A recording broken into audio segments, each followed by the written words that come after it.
지존하신 하나님, 바람 같은 사람이라는 제목으로 함께 은혜를 받으려고 합니다. 시편 78편은 이스라엘을 전체 수백 년의 역사를 단 몇 구절로 요약한 시임을 보게 되는데요. 시편의 내용은 애굽에서부터 이후 바벨론까지의 전체의 역사를 단숨에 요약하는 걸 봅니다. 출애굽 430년, 광야 40년, 여호수아 전쟁 7년, 사사기 350년, 사무엘상하 140년, 남유다와 북이스라엘의 역사의 344년과 바벨론의 70년이라고 하는 오랜 세월을 단 72구절로 요약하면서 1000년이 넘는 오랜 시간의 역사를 단 몇 분으로 요약하는 것을 봅니다. 우리 인생이 바람 같은 인생임을 다시 한번 기억하게 하므로 주께는 하루가 1000년 같고 1000년이 하루 같은 이 한 가지를 우리에게 깨닫게 하시며 이러한 인생 가운데 있어진 하나님의 그 변함없는 사랑을 표현하시는데요.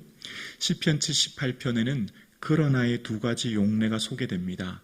그러나라고 하는 단어가 여러 번 등장하잖아요. 그런데 하나님께서는 그러나라고 하는 표현을 쓰실 때 그럼에도 불구하고 사랑하시고 그럼에도 불구하고 그들을 먹이시고 입히셨던 하나님. 그러니까 그러나라는 표현을 보면 예를 들어 78편 23절 같은 경우도 이스라엘이 배반하고 하나님을 거역하지만 그러나 그럼에도 불구하고 먹이시고 입히시고 사랑하시는 한결같은 사랑의 표현으로 등장합니다. 그러나 오늘 본문 시편 78편에 또 한 번 그러나의 용례가 등장하는데요. 그 그러나의 모습은 이스라엘 백성이 하나님을 반항하고 배반하고 거스리는 모습의 그러나입니다. 하나님은 한결같은 사랑으로 그들을 먹이시고 입히셨지만 그들은 끊임없이 하나님을 반항하고 거스리고 또 하나님 마음을 슬프게 하고 거듭거듭 그들을 힘들게 하지요. 그러니까 하나님의 그러나는 그럼에도 불구하고 사랑하러 품고 지키시고 이스라엘은 그들이 배부르고 떡을 먹어 그들의 장막에 거할 때 하나님을 배반하는 그러나입니다. 오늘 여러분, 오늘 본문을 통해 우리에게 끊임없이 하나님의 말씀이 가르쳐 주시는 것이 있는데요. 이스라엘의 삶에 하나님을 간절히 찾을 때와 배반할 때의 두 가지 모습이 등장합니다. 이스라엘이 하나님을 간절히 찾을 때는요, 그들의 인생의 결핍, 고난, 문제로 인하여 하나님을 찾게 돼요. 그런데 그들의 삶의 모든 것을 이루고 원하는 것을 성취하고 그들의 원하는 것을 모든 것을 얻었을 때 그들의 삶이 하나님을 배반하는 모습이 오늘 본문에 등장합니다. 그래서 오늘 본문의 56절을 보시면 56절에 그러나 그들은 지존하신 하나님을 시험하고 반항하여 그의 명령을 지키지 아니하며 그들의 조상들 같이 배반하고 거짓을 행하여 속이는 활같이 빗나가서 자기 산당들로 그의 노여움을 일으키며 그들의 조각한 우상들로 그를 진노하게 하였음에 라고 이야기합니다. 하나님을 어떤 하나님으로 표현하고 있지요? 지존하신 하나님이라고 표현하고 있습니다. 지존이라고 하는 것, 이 엘로는 오직 하나님 앞에만 붙이는 형용사인데요. 지고의 가장 높은 이라는 뜻입니다. 지극히 가장 높고 귀하신 분이라는 거예요. 그래서 이 지존이라는 말은 오직 하나님께만 돌릴 수 있는 말씀인데 하나님은 지존하신 하나님, 가장 높으신 영광스러운 하나님이라고 하는 것을 이야기합니다. 오늘 예배하는 저와 여러분이 지금 이곳에 서 있는 것, 하나님의 그 영광스러운 은혜를 지금은 다 알 수 없지만 그날에 해나 달이 비침이 쓸데없으니 이는 하나님의 영광이 비치고 라고 하는 요한계시록 말씀처럼 그 지존하신 하나님, 그 영광스러운 하나님, 그 찬란한 그 은혜와 영광 가운데 거하실 하나님을 곧 배울 날이 있을 그때에 우리 하나님의 능력과 그 영광이 얼마나 크고 놀랍다고 하는 것을 우리는 두 눈으로 목도할 날이 있게 될 것을 우리는 믿습니다. 그 지존하신 하나님, 그 영광스러운 하나님을 여러분 56절의 그러나의 바로 앞구절 보실래요? 여러분 성경 바로 앞구절 보면 하나님이 어떻게 하셨다고요? 그들의 소유를 분배하고 이스라엘 지파들이 그 장막에 살게 하셨다는 겁니다. 어떻게 해요? 오랫동안 원하던 그 땅 다 얻게 되었고 살게 되었어요. 그러니까 그들이 원하는 것이 성취되었죠. 오랜 광야의 시간이 끝나고 가나안 땅을 정착하게 되었고, 가나안 땅을 들어갔을 때도 56절에 뭐죠? 하나님이 그 앞에 그들을 다 쫓아내 보셨죠. 가나안의 7족속 다 물리치셨죠. 그리고 하나님 12지파에게 땅을 분배하셨죠. 그리고 그들에게 장막에 살게 하셨습니다. 그들이 모든 것 그저 얻은 겁니다. 하나님이 함께 하셔서 그들이 한 것 아무것도 없어요. 아시죠? 여리고도 순종으로 무너뜨렸습니다. 요단강도 순종으로 건너게 하셨습니다. 파지 아니한 우물물을 맞이하게 하셨습니다. 건축하지 않은 성에 살게 하셨습니다. 다 은혜로 살게 되었어요. 그런데 늘 이 성경을 보면 등장하는 특징이 있습니다. 모든 것을 얻고 성취하면 나타나는 특징이 바로 우상을 숭배하는 모습이에요. 그래서 여러분 성경 58절에 조각한 우상들로 라는 표현이 나오죠. 58절에 자기 산당들로 그를 노여움을 일으키며 그의 조각한 우상들로 그를 진노하게 하셨으며 라고 합니다. 그래서 시편 78편의 이 오늘 본문에 보면 분내어라고 하는 두 번의 단어가 쓰입니다. 59절 보실래요? 하나님이 들으시고 분내어 보이시죠?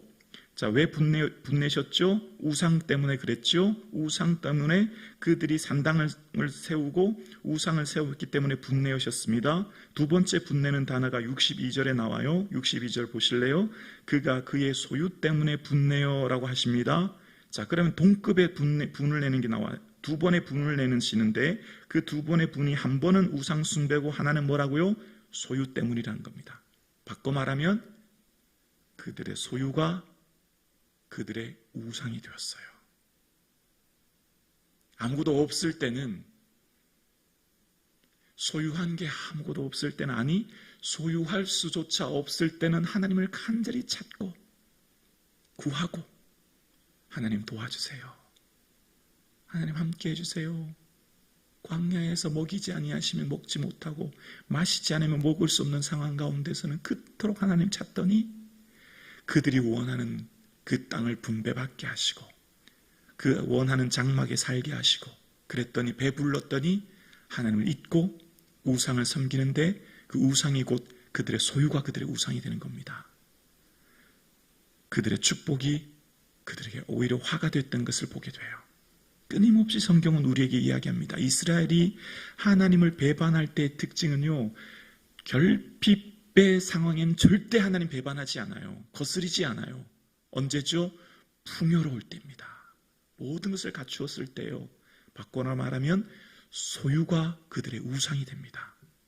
그래서 여러분, 우리의 삶 가운데 주어진 축복, 우리의 가운데 주신 풍요, 우리의 가운데 주신 넉넉한 소유가 하나님의 은혜가 될 수 있는, 그것이 하나님의 사명의 통로가 될 수 있는 선한 청지기가 되어 관리하여 하나님의 축복이 그 내게 주신 그 사명의 자리가 될 수 있도록 흘러보내는 은혜가 있기를 주님의 이름으로 축복합니다. 끊임없이 그 얘기를 하시는 거예요. 그러면서 여러분 시편 78편이 굉장히 길잖아요. 72절이라고 되는 굉장히 긴 내용이지만 사실 이스라엘 백성 그들의 애굽에서부터 바벨론 포로까지 전 이스라엘 역사를 한 번에 함축한 것이기 때문에 엄청 짧은 거예요. 왜냐하면 그들의 인생 역사 전체를 단 79절로 요약했기 때문입니다. 1000년이 넘는 역사를 단 몇 분 만에 요약했기 때문이에요. 그러니까 굉장히 함축적으로 짧다는 것을 생각하게 되고요. 그 짧은 핵심이 뭐라고요? 변함없는 하나님의 사랑으로, 그럼에도 불구하고 하나님은 끊임없이 사랑하고 품고 인내로 기다리시는데, 반대로 이스라엘은 그러나 반항하고 그 크신 사랑과 은혜를 받았는데 광야에서 먹이시고 입히시고 가나안 땅 그저 얻게 하셨는데 끊임없이 그러나 또 배반하는 그들. 나죠, 내가 그렇게 살았습니다. 나를 그렇게 나의 삶을 오늘 성경을 통해 발견합니다.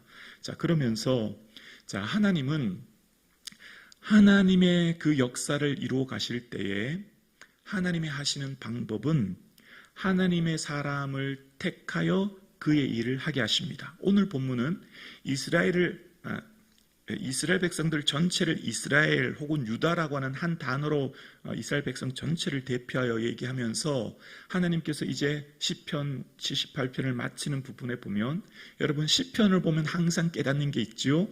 시편의 처음 시작은 그들의 시작의 삶의 자리 때문에 원망과 탄식과 고난으로 절규합니다. 근데 반드시 시편의 마지막은 하나님을 찬양하고 하나님을 경배하고 하나님을 높입니다. 하나님의 은혜를 경험한 그 백성들의 특징 가운데 어떤 어려움이 있어도 하나님을 찾는 자에게 반드시 그 영광의 하나님의 은혜와 영광을 맛보게 하시죠. 오늘 본문도 마찬가지예요. 시편의 내용을, 이 지금까지 내용을 보면 가슴이 답답합니다. 이스라엘 백성들의 모습 때문에 무척 마음이 힘들어요. 그런데 끝날 때쯤은 꼭 소망으로 끝이 나요. 그 마지막에 하나님의 역사를 어떻게 마치시냐면, 하나님의 역사는 반드시 하나님의 사람을 택하여 그 일의 위대한 역사를 이루시죠. 10절에 보면 누구를 택하시죠? 또 그의 종 다윗을 택하시되 양의 우리에서 취하시며, 하나님께서 그의 종 다윗을 택하여 우리에서 일하는 다윗을 뽑으셨다라는 거예요. 목동인 소년 다윗, 그를 하나님 택하셔서 하나님의 위대한 지도자로 세우셨고, 그들의 젖 먹는 양 같은 이스라엘 백성들을 이끄시고 기르시고 인도하는 하나님의 사람으로 세우셨다는 겁니다. 하나님의 소망이 하나님의 사람에게 있어요. 아무리 그 백성들이 어둡고 캄캄하고 절망적인 상황일지라도 하나님은 하나님의 마음에 맞는 그 한 사람을 택하시사 하나님의 위대한 역사를 이루십니다. 이 시대가 아무리 캄캄하고 어둡고 힘들고 어려워도 하나님의 소망은 여러분에게 있어요. 여러분이 이 시대의 하나님의 소망이십니다. 이 시대가 아무리 어렵고 힘들고 모든 사람들이 절망을 노래하고 모든 사람들이 할 수 없다고 얘기하고 그 사람들이 삶의 탄식을 이야기할 때 하나님께서는 하늘빛을 비추사 지금 여러분이 이 시대의 소망으로 다윗과 같은 하나님 마음에 합한 자로 부르셨고 이 새벽을 깨워주셨고 오늘 우리도 주 앞에 나오게 하신 줄로 믿습니다. 그래서 하나님이 하나님의 사람인 여러분을 택하여 다윗을 택하여 그들을 인도하사 72절 보시면 이에 그가, 여기 그는 다윗을 말하는 거예요. 그가 그들을 자기의 마음의 완전함으로 기르고 그의 손에 능숙함으로 그들을 지도하였도다. 그가 다윗이 한결같은 마음으로 그들을 기르고 슬기로운 손길로 그들을 인도했다, 이런 의미가 담겨져 있는 거예요. 하나님 마음에 합한 다윗을 통하여 이스라엘 백성들을 한결같은 사랑으로 그들을 품고 인도하도록 하나님의 사람으로 택하셨던 것처럼 여러분은 이 시대의 다윗과 같은 하나님의 사람입니다. 여러분을 통하여 이 시대에 마치 어둡고 캄캄함, 바벨론과 같은 그 포로의 시기에 살고 있는 이 민족에게 하나님은 하나님의 등불을, 여러분을 통해 소망의 등불을 비추기를 원하시는 줄로 우리는 믿습니다. 그 하나님을 바라보시고 그럼에도 불구하고 사랑하시는 하나님, 인내하신 하나님, 지존하신 하나님의 그 거룩하신 영광이 나의 삶을 통해 드러날 수 있기를 주님의 이름으로 축원합니다.